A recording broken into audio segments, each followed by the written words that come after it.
Hi, everyone. I'm Jenna. Welcome to Smarter News. We're going to jump right in and tackle one of the most controversial stories in our news cycle right now involving the name Jeffrey Epstein. And I'm just going to offer this quick disclaimer off the top. We're going to be talking about some sort of tough, sensitive topics. And so if you have mixed company in the room, if you have young ears, if you're having that sort of day that maybe this isn't your thing, I just want to give you a little bit of a heads up. One of my pet peeves about traditional news broadcasts is that you could be listening to a story about the weather and suddenly you get the next story to be a horrific murder and there's no time to prepare. Let's say your family's listening to the news and you're moving from one thing to the next. It also feels very insensitive of the topic. So I would like to be able to talk about all of our news items in a way where it's very accessible and approachable for your entire family. I think that's also professional. And I'll leave the rest, the graphic stuff, to other people. I just want you to be able to come and get the news from Smarter News. And that's one of the reasons why I actually want to tackle this topic. I was watching this story develop last week when the Department of Justice and the FBI released a memo regarding this investigation, ongoing investigation into the Jeffrey Epstein case and the handling of that case. Obviously, last week we had a lot of big news around the country regarding the historic Texas flooding, and that took precedent. And I wasn't quite sure where this story would go. But as I've seen this story develop over the last week, and now we have more comments coming from the president, more comments coming from the attorney general, I think this is an opportunity to step into this story and hopefully fill a little bit of a void. Because with this particular topic, it seems that you can go to some destinations to get information, but that already have a point of view. And what I like to be able to do for you is just tell you what's going on and why it matters. It feels very old fashioned, but I feel like it's still what's missing from the many, many options you have when it comes to news. And obviously, we're very dedicated to nonpartisan news coverage, which means we don't have a political agenda. And we're going to apply that here. But there are news items related to this memo and related to cases involving Jeffrey Epstein that is new news this week. So I want to tackle that. And then I want to go back and cover some of the basics about why we're even here in the first place. I will also offer this second disclaimer. I'm not going to offer more than this, but one more disclaimer for this broadcast is, this topic has been the subject of documentaries, of books, of hours and hours, years and years of research. We're going to kind of skim together what seems the most relevant for where we are right now. And I look forward to your comments to see what other questions you may have or where else you'd like us to go from here. But I do value your time and I do value brevity. And so I am going to apply that to this topic. So we do have news this week. We did have news last week. We are going to cover the bigger picture. And before I leap into any of that, I want to talk to you about what's at stake. Why does this story matter? And I heard this description on NPR this morning. As you know, I listen to a whole bunch of different news broadcasts, conversations from all sorts of different points of view, because I'm looking to try to gather these different points of view and pull them together for you. When I heard this, I thought it was important to share with you, but just take a listen to it and we'll discuss. Well, for many conspiracy theorists, Jeffrey Epstein's story is really this striking example of what they believe is a satanic cabal of pedophiles who are entrenched among the world's most powerful people. That is the central belief animating the QAnon conspiracy theory, which also posits that Donald Trump is destined to defeat that cabal. And Trump and his allies have in the past, embraced some of these ideas. Trump promised to release the government's files about Epstein while he was on the campaign trail last year. He appointed FBI leaders who had helped promote conspiracy theories about Epstein and his death. So since the Department of Justice said last week, look, nothing to see here, case closed, many of those who have bought into this conspiratorial worldview, they've been trying to make sense of this administration's backtracking. Okay, we should have played a game. We could have played a drinking game. Every time you hear the word conspiracy, take a sip of water. We'd be well hydrated. The reason why I wanted to play that for you is it actually is a good summary of how some feel about the Jeffrey Epstein case, that it is more involved. It's not just about this individual, this former financier / convicted sex offender. It's about something bigger. But tossing it and kind of shrugging this all off as just a bunch of conspiracy theorists that are interested in this story does a disservice to the story. Also, just to note, I believe journalists in general have lost the privilege of using the term conspiracy because it was used a lot during the COVID pandemic to try to get people to stop asking questions. It is true that many have a lot of different ideas about a lot of different things. Some seem very extreme and involved and maybe a little bit unusual. Sure. But part of our job as journalists is to ask questions. Curiosity is key to liberty. And yes, sometimes these questions are more extreme. And yes, it is true that there are some people that believe this about the Jeffrey Epstein case.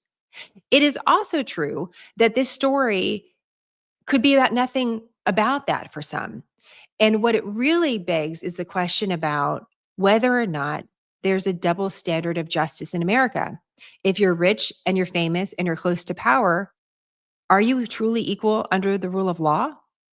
As a member of the elite class, is there a different set of rules that apply to you? Are there things happening amongst those in the elite class that the rest of America, the majority of people, don't have access to or don't understand or somehow are separate from or a pawn in? These are questions that have come up in a variety of different stories. Just a question about those in power and whether or not they're abusing power. And at the center of this story is that question. There are other questions on the periphery. And I just want to acknowledge that. That was a good summary of one. But we're not going to shrug off this story as just that. There's more to it. And there's some questions that should be asked. And if you have questions, you're in I don't want to use this term, but you are in a safe space for them. I believe in curiosity. I think it's fundamental to our liberty. And the minute that we're shamed from asking questions is the minute that we start losing a little bit of that liberty. And that's really important to preserve. So just want to say that. That's what's at stake with this story, though, is a question about justice and a question about power and a question about wealth. And we see those dynamics in a lot of the stories that we're covering. Where I want to start first before I leap into some of the news of the week that is also not getting a lot of coverage, but involves the Supreme Court, is something that I feel is completely underreported and I want to prioritize for you. Yes, you're going to hear the name Jeffrey Epstein or Ghislaine Maxwell, his convicted now co-conspirator, according to the federal government. Who you're not going to hear from, not frequently at least, are any victims. And according to this new Justice Department memo, it puts a number to the victims. And I'm going to read it to you here.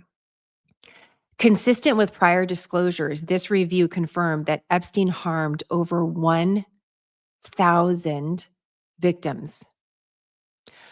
More than 1,000. We don't even have a specific number. We know it's more than 1,000. How much could it be beyond that?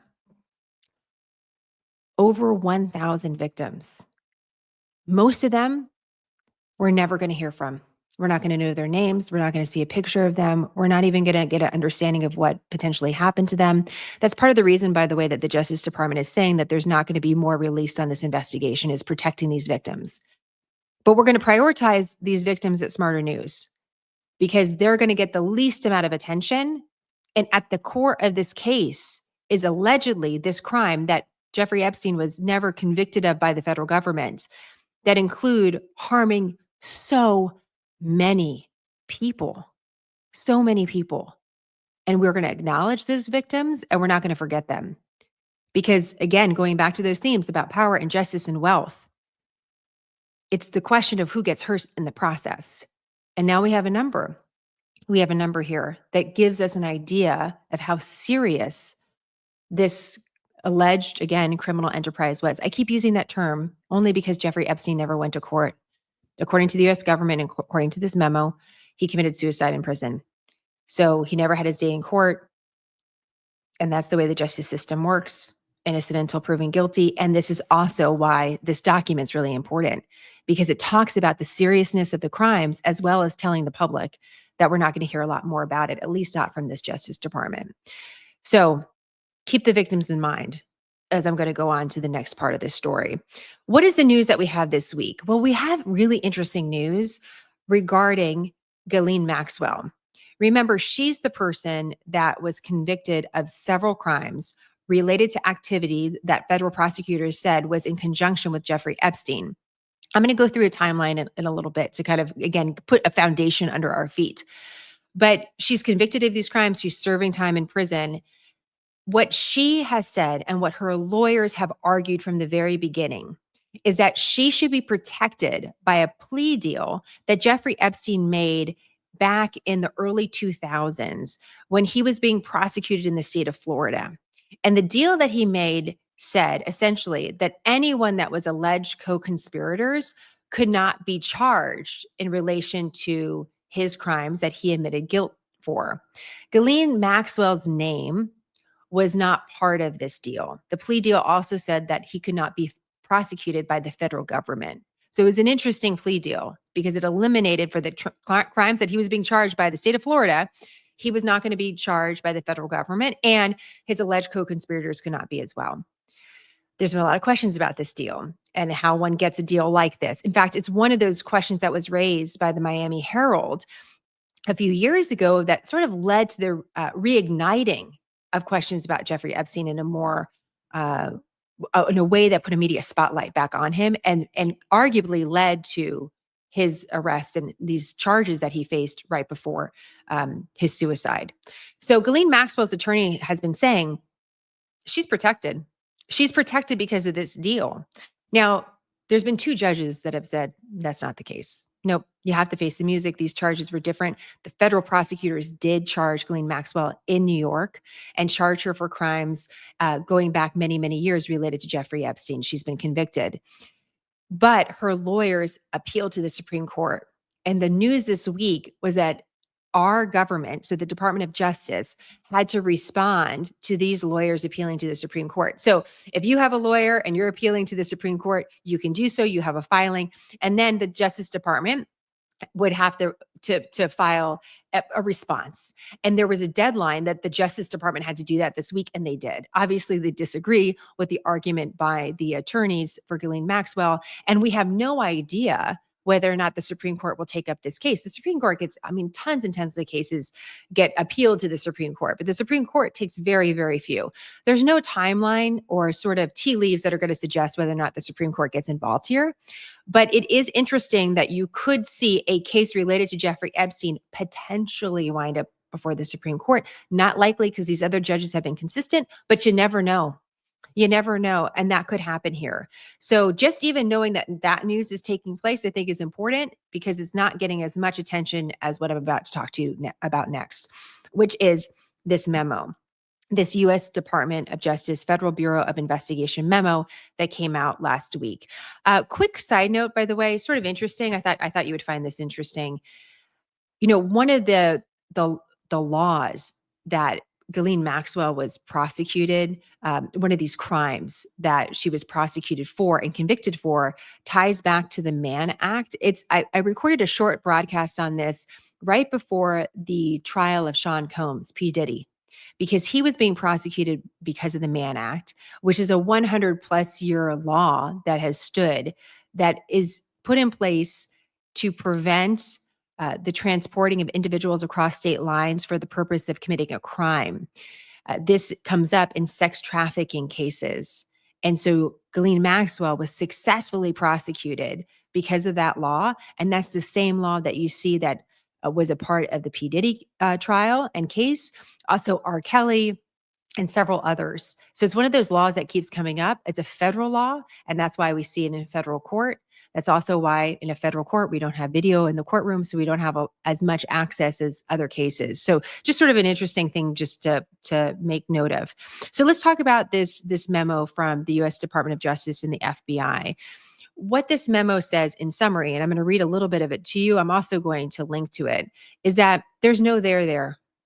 That after many years of questions about what really was going on with Jeffrey Epstein and whether or not he was connected to other people, whether or not he was committing crimes with other people, whether or not there was a broader conspiracy of sorts, and I'm using that in a legal way, not in an editorial way.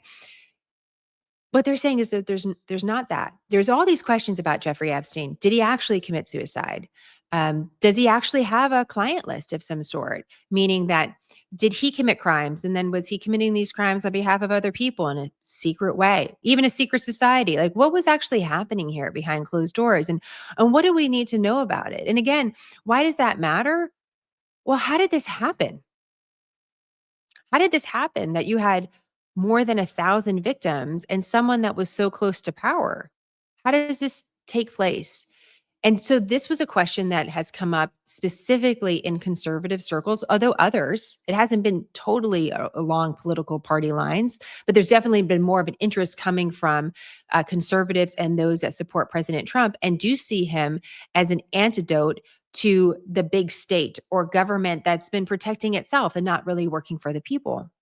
So this memo comes out from the Trump administration, and it surprises people because those that are in position of power now in the Justice Department and at the FBI and in the White House have talked about this case and raised questions and helped add fuel to the fire of more questions of, is there something happening in the background here that the American people do not know about? And by the way, if this administration can't get to it, then who's going to get to it? This is the way that some of the supporters of President Trump have felt and have expressed, especially those in higher profile media positions, that have commentary and are wondering, well, what's actually happening here? We were told one thing before these folks were in position of power. Now they're in position of power. And wait a minute, have they been sucked in by the quote unquote deep state? Like, what's going on here?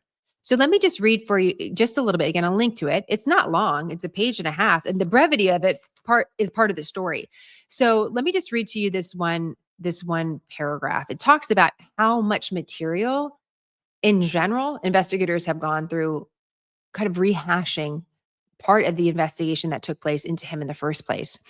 The files relating to Epstein, here I'm reading, quote, the files relating to Epstein include a large volume of images of Epstein, images and videos of victims who are either minors or appear to be minors, and over 10,000 downloaded videos and images of illegal child sex abuse material and other pornography. Teams of agents, analysts, attorneys, and privacy and civil liberties experts comb through the digital and documentary evidence with the aim of providing as much information as possible to the public, while simultaneously protecting victims. Much of the material is subject to court-ordered sealing. Only a fraction of this material would have been aired publicly had Epstein gone to trial, as a seal served only to protect victims and did not expose any additional third parties to allegations of illegal wrongdoings. This is important. It did not expose any additional third parties to allegations of illegal wrongdoings. That's important because it didn't involve other people. Through this review, we found no basis to revisit the disclosure of those materials and will not permit the release of child pornography. This systemic review revealed no incriminating client list. There was also no credible evidence found that Epstein blackmailed prominent individuals as part of his actions. We did not uncover evidence that could predicate an investigation against uncharged third parties. So there's no client list. There's no evidence he's part of something bigger or broader. There were some that have floated this idea that Epstein worked for a foreign government, specifically the Israeli government, and was acting on behalf of them as a spy in some way and was getting people into compromising positions and blackmailing them for information. This is another theory that's been out there as well. So no, that didn't happen.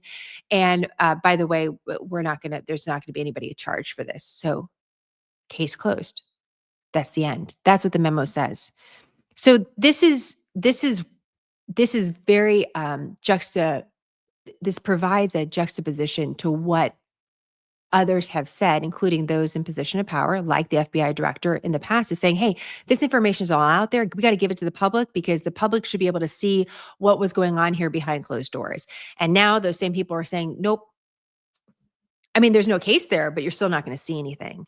So that's raising the question, which is, okay, well, there's no cases. If there's no cases, can we protect the victims? And can you also just share this information with us?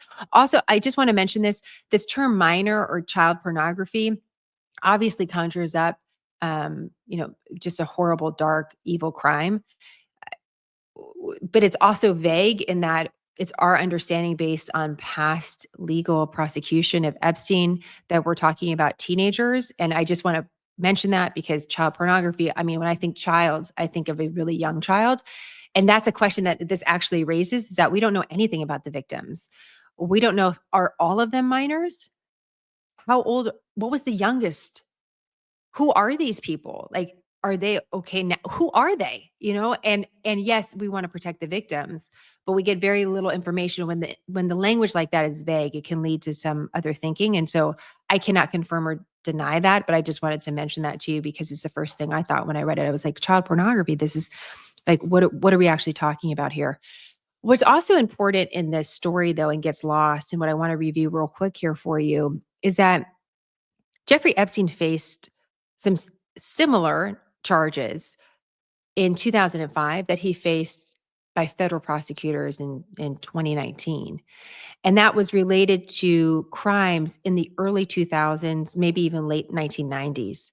What is interesting about what we've learned about Epstein, including with the Ghislaine Maxwell case, is that even the crimes that she was convicted of date, according to federal prosecutors, to like 2005 and before. It's not recent activity, like in the last, 15 years, but that's a long period of time.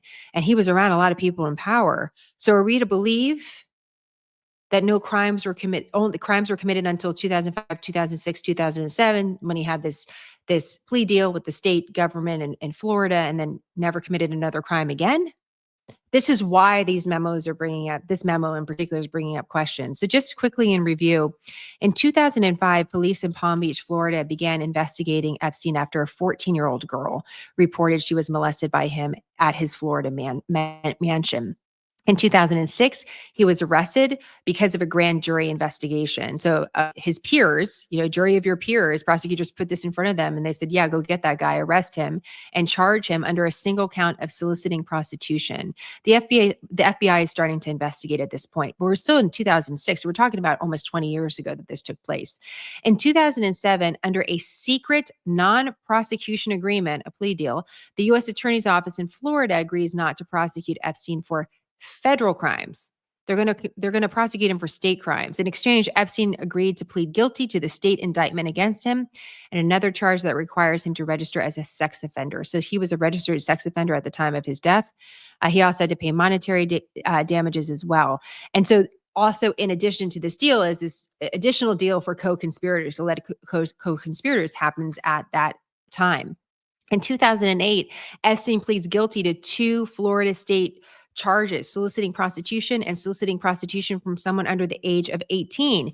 He is sentenced to 18 months and serves most of his sentence in a work release program that allows him to go to work during the day. From 2009 to 2019, multiple women come forward. They say that Epstein, they're saying that they are Epstein victims in an attempt to get that federal non-prosecution agreement avoided. So it basically, this is the power of a plea deal. Basically eliminated these victims from being able to seek justice. And they were saying, like, wait a minute, we deserve justice. And a few of them, just a handful of them, come forward. At this time, as they're coming forward, a few of them describe in interviews that they felt that they were a pawn and being used by Epstein, not just abused by him, but set up to be abused by other rich and powerful men. That's where that story comes from. It comes from those victims telling that story, and it is their account. So this is part of how we start moving towards, in this period from 2009 to 2019, is, wait a minute, was there a misprosecution here? And should Epstein have gotten this sort of a deal? So in July of 2019, Epstein is arrested on federal sex trafficking charges in New York City. That's where he had one of his residence, after New York federal prosecutors conclude that they're not bound by the terms of that Florida agreement. And this goes on. So he's arrested in July. He commits suicide, according to investigators, in August of 2019. And then the next year, that's when Ghislaine Maxwell is charged with a series of crimes, including conspiracy, sex trafficking of a minor, enticing a minor to travel to engage in illegal sex acts, transporting a minor with the intent to engage in criminal sexual activity. Those are all related to crimes that took place between 1994 and 2004. So I think that's also really important to know. Not only was Epstein convicted of crimes related to some of these questions that of other crimes that he committed, but this was really in this investigation that took place, crimes took place 20 years ago. And that does raise the question of, were there no other crimes ever committed? What about this timeline? And because of that, I just wanted to flag that for you as well. So now we sit with a couple things. Is it possible that the Supreme Court takes a look at this case for Ghislaine Maxwell? It is possible. It is unlikely, but it's possible. So that's something to have in mind. And there's always now this question of, is this really the end? with this Department of Justice memo saying the public's not going to get any more information, is this truly the end? There's no more new information coming about Jeffrey Epstein. Well, because of sort of this critique, I'm just going to cover this very briefly, the political side of this story. President Trump, Attorney General Bondi, FBI Director Kash Patel have all been facing questions about their decision here. And I just want to play for you what the president said just yesterday when he's asked a question about, what do you know about this decision by the Justice Department? Here's what he says. She's given us just a very quick briefing, and in terms of the credibility of the different things that they've seen. And I would say that, these files were made up by Comey, they were made up by Obama, they were made up by the Biden, we went through years of that with the Russia hoax, with all of the different things that we had to go through. We've gone through years of it, but she's handled it very well, and it's going to be up to her. Whatever she thinks is credible, she should release. Yeah. So that's part of a description that we haven't really heard a whole lot about in the past about, wait a minute, this is very similar to the Russia hoax. Like that sort of linking of those stories by the president isn't something that was, he's repeated for years. Not according to my reporting, I could have missed something, but that sort of turn and his pretty strong defense, even on Truth Social, of saying, wait, why are people worried about this Epstein case? Like, there's no there. Like, that's it. We looked into it. We didn't find anything. We told you we were going to look into it. We did. This is our decision. And could it be true? This is important to also consider this angle. When people are not in positions of power and they're not close to the material, they can say anything they want. When they get close to some material, they're in a position of power. They may have different calculations. They may make other decisions. And I have to also ask the question, is this strategic in some way? We're not going to release these files or any more about this case because really we have our eye on something else that we learned. And no one's asking that question. And I would like to ask that question. Did you discover something in this investigation that is aiding you in a separate investigation that's on the surface unrelated? Seems like a question we should ask. Here is Attorney General Pam Bondi. She was speaking at an event that was very interesting. I'm going to cut some sound for you from it. Actually, completely unrelated. It's about illicit drugs coming into the country. She was doing this event with the DEA, Drug Enforcement Agency, and of course, one of the first questions during this open press conference was about this topic and had nothing to do with drugs. And this is what she had to say.